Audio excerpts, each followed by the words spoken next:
I'd like to tell you a story about something that happened to me about 20 years ago.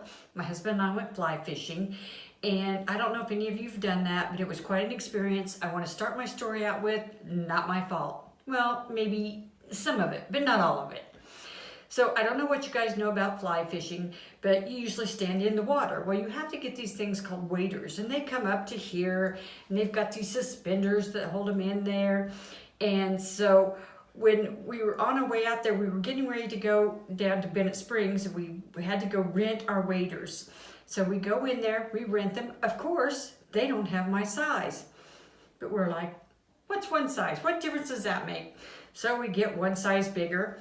The next day, we get up, we get dressed. Now, mind you, this is the end of March. Freezing cold in Missouri. Very cold, and the water's even colder.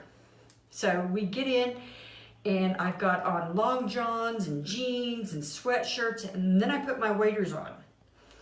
So then I get in the water, and we're trying to get in there, and my sister-in-law and I are really laughing, but you know, the guys are down a ways trying to pretend like they don't know us.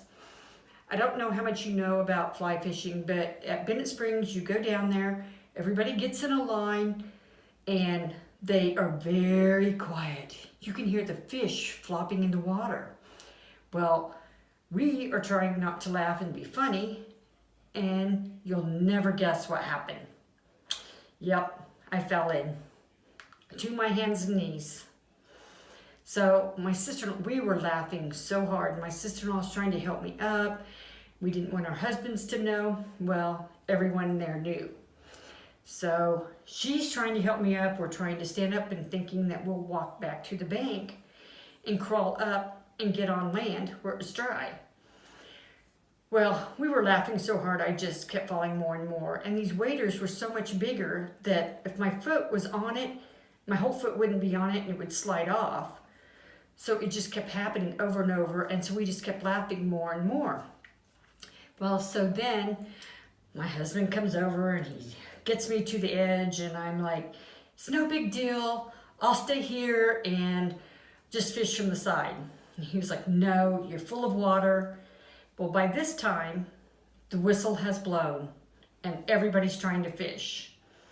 Well, I had made so much ruckus. Everybody around there was staring at me. But I was like, oh well, who cares? I don't know these people. I'll never see them again.